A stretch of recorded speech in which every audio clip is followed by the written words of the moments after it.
But first, a delegation from Beltransgas is on its way to Moscow for negotiations with Gazprom on gas deliveries to Belarus. The move comes after the Russian gas export monopoly announced it will reduce gas supplies to Belarus from Friday after failing to reach an agreement over the repayment of $456 million. The Belarusian President Alexander Lukashenko has ordered his government to pay the outstanding gas bill from Gazprom within days. Our correspondent Anna Prachkovova has more.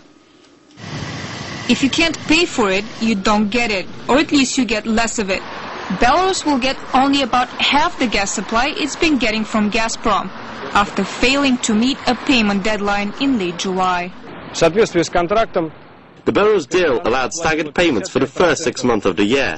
According to the contract, it was due to pay 55% of the gas cost and then to pay the remainder by the 23rd of July. So far, we haven't received the $456 million owed. Earlier this year, Gazprom doubled gas prices for exports to Belarus from $46 to $100 per 1,000 cubic meters after a protracted price dispute. To adapt to the price hike, Belarus requested a payment extension until the end of the year. But instead, Gazprom offered up to $500 million in credit at 12% interest. This hasn't worked. And Belarus is now seeking another $1.5 billion to help cover the accrued debt. But Alexander Zuviev of Sobinbank says Belarus should have enough money to meet payments.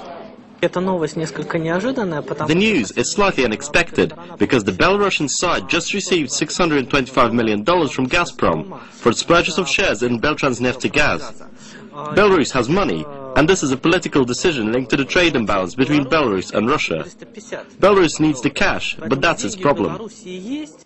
Meanwhile, Gazprom says the controversy will not affect transit supplies to Europe.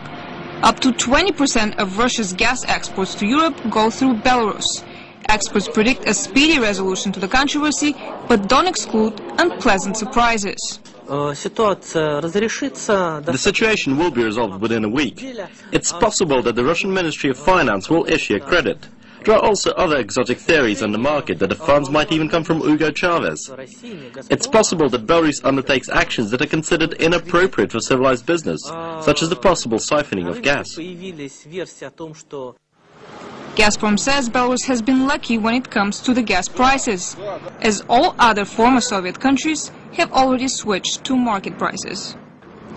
Gazprom's cut of gas supplies to Belarus is not unreasonable, given the country's failure to pay back its debt.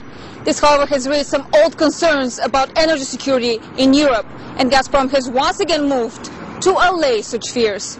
Anna Prachkovova, Russia Today, Moscow.